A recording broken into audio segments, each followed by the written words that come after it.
Let me tell you of the days of high adventure.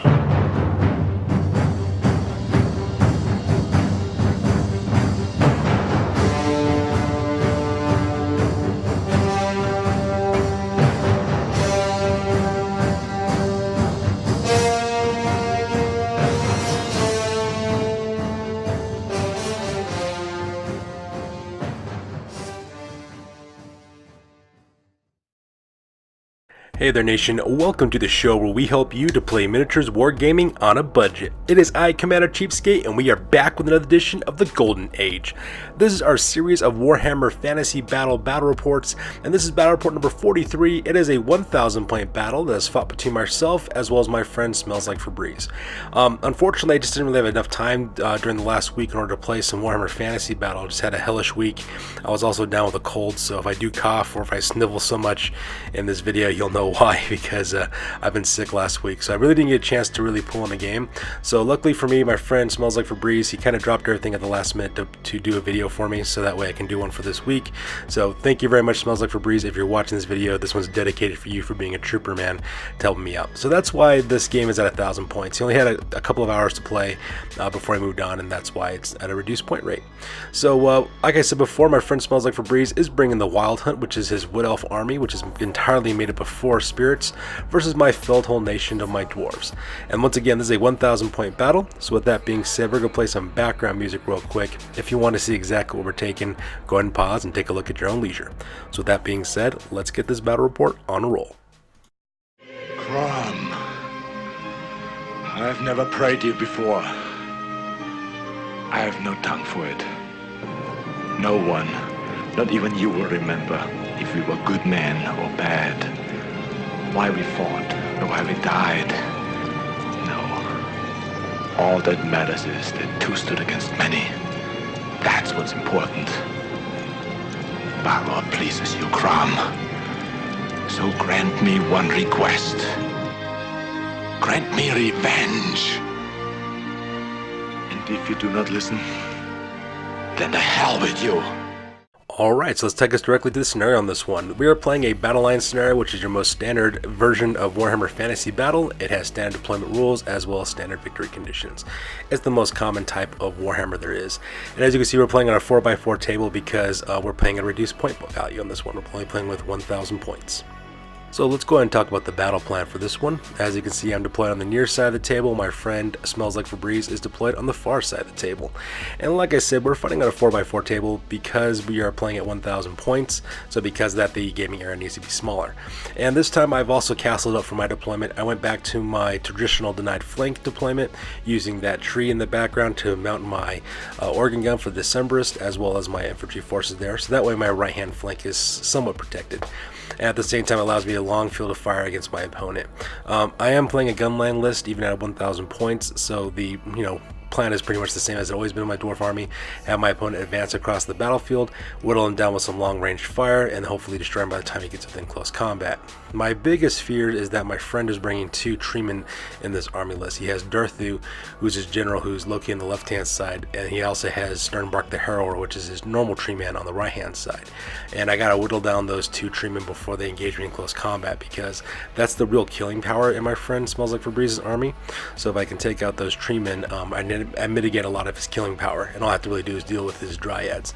Dryads, by the way, are still no joke when it comes to combat, but they're not as deadly as treemen are, and that's where I'm going to be putting most of my focus. So with the battle plan over with, let's go and talk about deployment real quick. So starting out for the Dwarves, over here on the right hand side, in the back I have my Decemberist of Winter's Past. That's my organ gun that has a rune of accuracy as well as a rune of burning. Up in the front on the right hand side, that is my clan Roadsulker. That is my unit of 18 dwarf warriors. And there I also have my general, Lord Ivar Bodison, the Lord of Fallen Holds. He's a Thane. He's got the rune of might as well as the rune of parrying on his weapon. I also have Yorick's Shatter Shield in that unit as well. He's just a normal BSB with the Master Rune of Elia.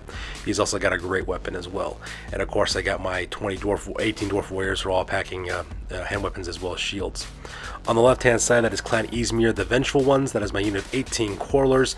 They're equipped with just hand weapons and shields this time, and they have their dwarf crossbows, and they have full command as well. And that pretty much makes my army for this one. Meanwhile, across the battlefield is my friend Smells Like Febreze. On his left-hand side, that is Durthu, his special character Tree Man. He's carrying the Lore of Beasts. I believe he has the Savage Beast of Horos for his Lore of Beasts spell for that character. On the center portion of his table is where all of his dryads are located at. He has 3 units of 10 dryads apiece with branch nymphs in each one of them. The left-hand side is the Court of Seasons, the middle is the Court of Tides, and the right-hand side is the Court of Memories. And that makes up my friend Smells Like Febreze's center lines. And finally, on the right-hand flank is Sternbark the Harrower. That is his Tree Man, who's also equipped with Strangle Roots. And that makes up his right-hand deployment. So with the deployment phase over with, we go directly to the top of turn number 1, and my friend and I roll off to see who goes first. So I managed to go first in this battle report, so I get to go for the very first turn. This photo is taken after the movement phase, and as you can see, like always, my dwarves aren't moving. I am playing dwarves, so there is no real reason for me to move. I play defensively. Plus, I'm playing a gunline army, so if I do move any of my shooting elements, I can't shoot later on, so there's no sense for me moving at all. I keep all my forces exactly wherever they're located at, so that way I can shoot them the next turn. We skip the magic phase for me because I don't use magic because I'm dwarves, and we go directly to the shooting phase. And during the shooting phase, I concentrate fire with my Coilers from the Clan Izmir, the Vengeful Ones, as well as my Decemberists onto that unit of Dryads. And the reason why I do that is because, unfortunately for me, my opponent's forces are, his treatment are so far away and they're behind cover that in order to hit those guys, I have to roll 6s in order to manage to hit them. So because of that, it's not really to my benefit to concentrate fire with my organ gun on those 2 guys, so I decided to concentrate fire instead on those Dryads. And as you can see, it wasn't very successful at that point. I concentrate fire on the Court of Memories. I managed to kill 5 Dryads. And usually that would cause a unit to panic, but because these are dryads, they have immune psychology, so they have to worry about panic rolls. And that's a part I forgot to take into account when I open up on those dryads, because his core choices are all immune to psychology. So no matter how much fire I put into those guys, it's not going to do me any good. They're not going to break. They're just going to keep on rolling, coming forward. And then I realized what my friend is basically doing. He's suppressing with his dryads, taking some hard choices where I can't really cause any panics for those guys, so that way they can absorb the field of fire while his tree men come along the flanks. And that's a pretty terrifying prospect to think about. Well, that's the shooting phase. There is no close combat phase because no one charged, so with that we go directly to the bottom of turn number 1 for the Wood Elves. So that takes directly to the bottom of turn number 1 for the Wood Elves, and this photo is taken after the movement phase. And as you can see in this photo, my friend Smells Like Febreze just moves across the battlefield as quickly as he possibly can. He just marches forward with everything. On the right hand side, he sends up Sternbark the Harrower to the top of that hill, so that way he has some cover behind the trees. It does make it a little bit easier for me to shoot at him because he is closer, but at the same time though, there's trees on the top of the hill that also gives him some cover, and since he's a forest spirit, that really helps him out in that case. At the same time, he also moves up the Court of Tides, the Court of Memories, as well as the Court of Seasons, moving them up their full 10 inches right to the center of that forest right there in the middle of the table.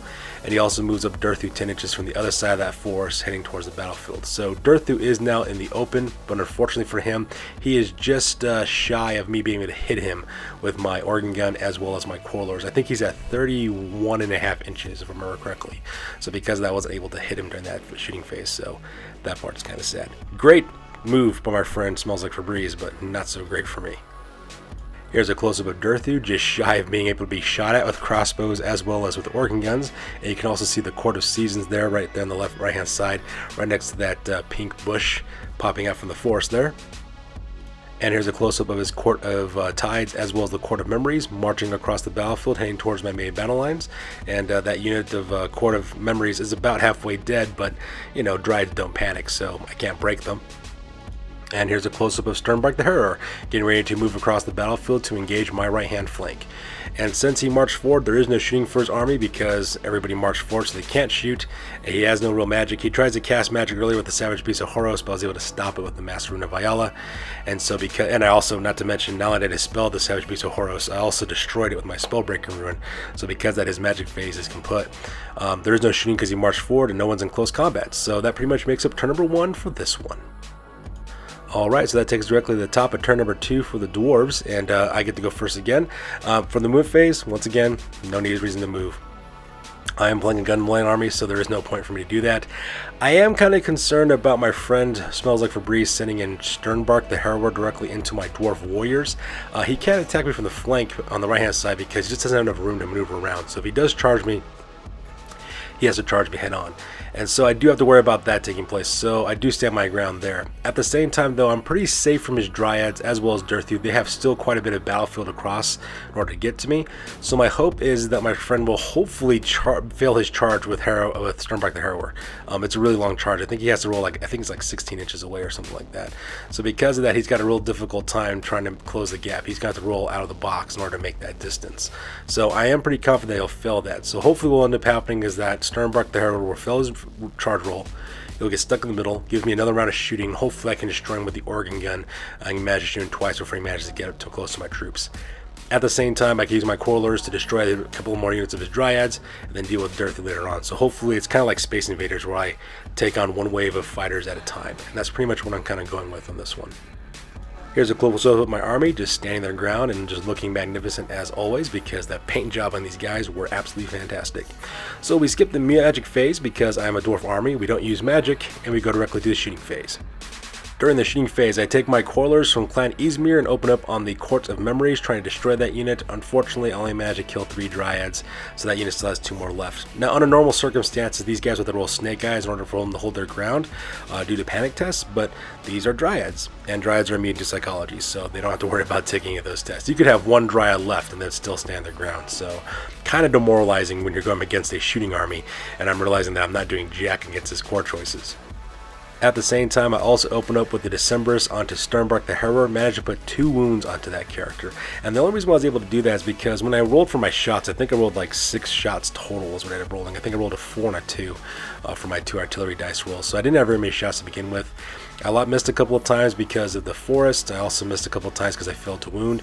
And the one wound I do manage to get through to him, it's because it's flammable. And since it's a flaming shot, since he's flammable, he takes double damage. So there is, kind of like a silver lining there. So that part was kind of nice. He has only got 3 more wounds left because, that's all he has left for as a tree man. But at the same time, though, it's not nearly as good as I was hoping it was going to be. I was hoping just to kill that guy outright with my organ guns because that guy is threatening my right-hand flank, and that makes me really uncomfortable.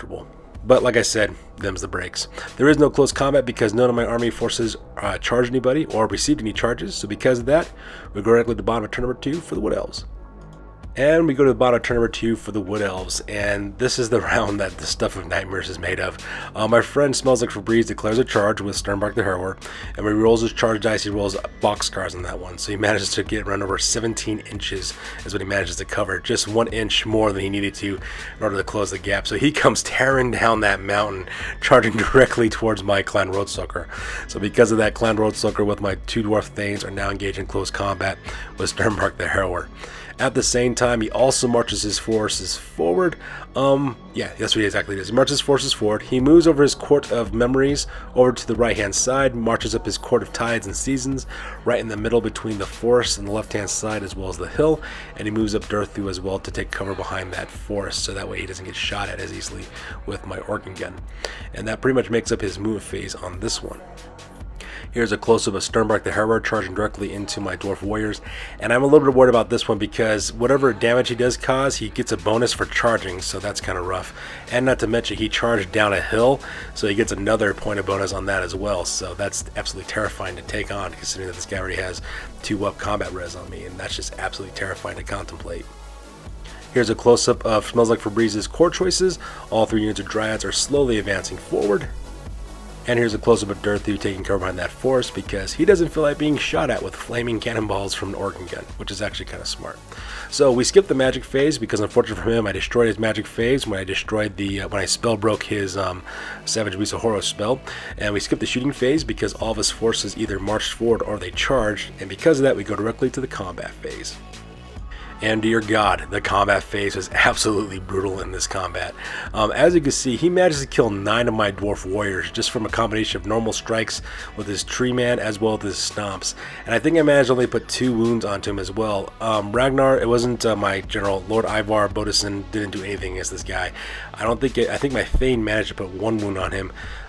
Yorick Shadow Shield. I think the rest of the other additional wound came from one of my warriors who just managed to roll luckily on that part. So he is carrying 4 wounds. That means he only has 1 wound left.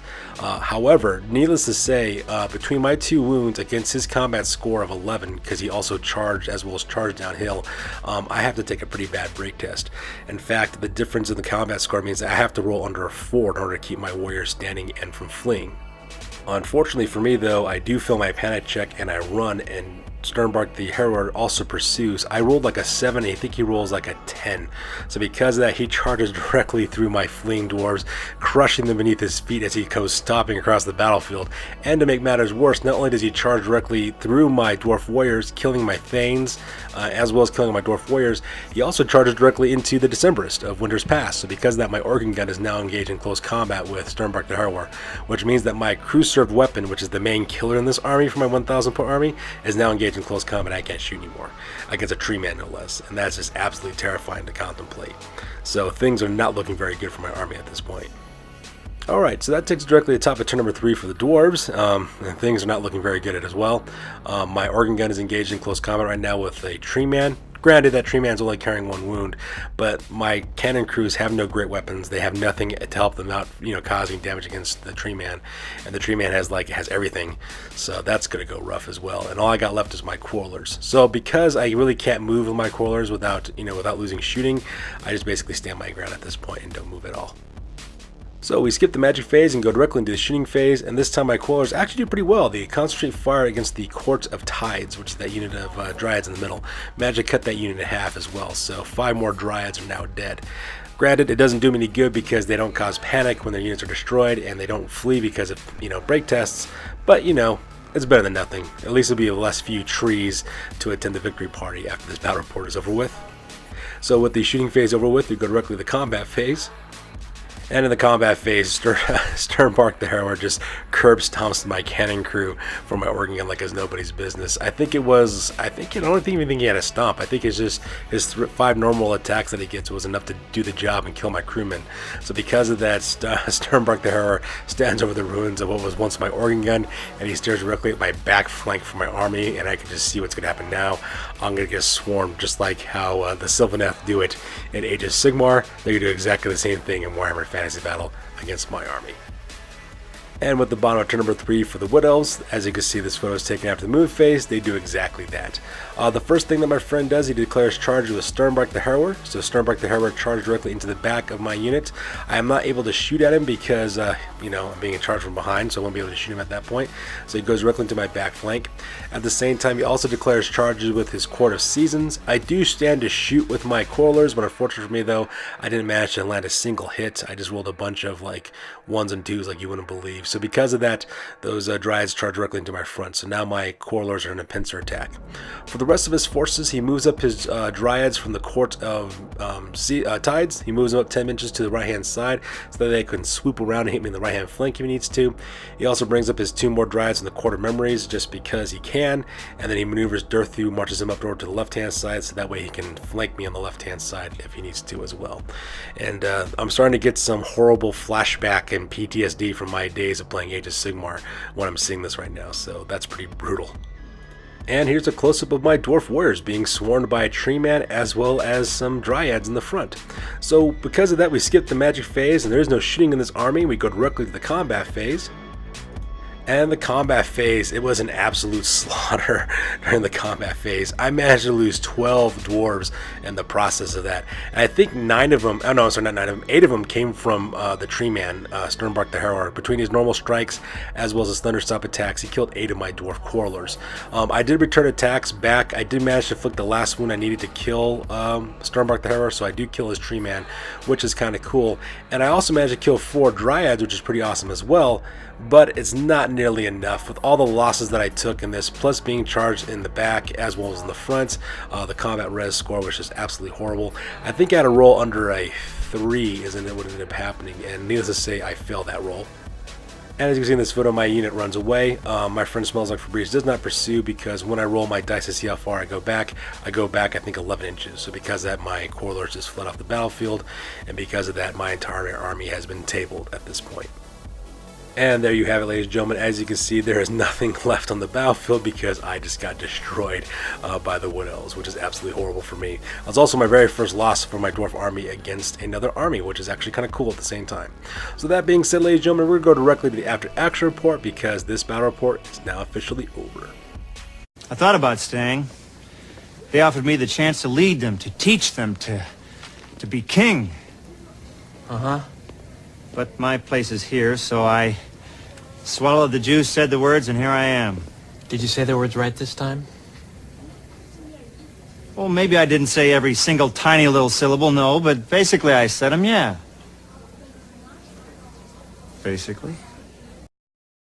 Alright, now it's time for the after action report. This is the part of Battle Report we talk about what went well, what went poorly, and what we can learn for the next time that we do battle. This is the after action report for the Golden Age Warhammer Fantasy Battle Report number 43, and it being a defeat for yours truly. So when it comes to my losses, I lost Ivar Bodison, the Lord of Fallen Holds, Yorick Shattershield, Ragnar the Spellbreaker, Clan Roadsoaker, the Cursed Company, Clan Izmir the Vengeful Ones, as well as December's of Winter's Past. In short, I lost everything in my army. My friend Smelled Like Febreze, he lost Sternbark the Hero, his tree man, and that's all he lost.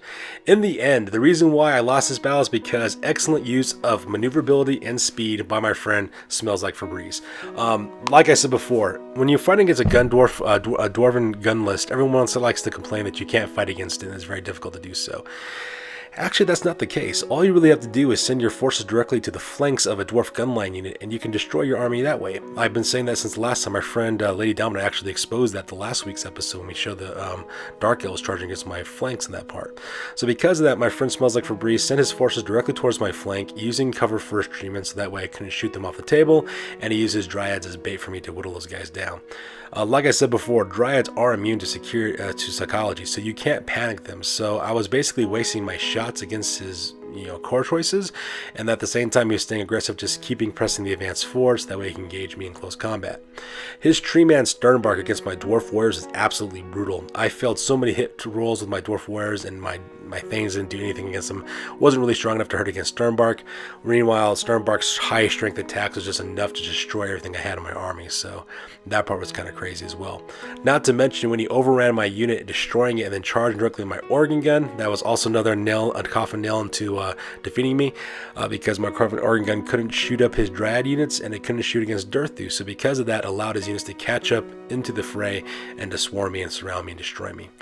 Like I said before, this was a brutal game against a very smart opponent because he did everything right like he was supposed to, and I want a rematch again, this time at a higher point level at 2,000 or 3,000 points, because that's what I like playing usually. Unfortunately, I just didn't have the time to pull a large game out this week, so because of that, I'm going to go for the smaller game. So, as always, you guys, please feel free to like, comment, and or subscribe. You guys' input is invaluable to us as always. Also, check us out on Facebook, Google+, Instagram, as well as blogger.com for all the latest greatest news about the hobby for this channel. That's good to do for this one, you guys. We will catch you guys on the next one. Peace out.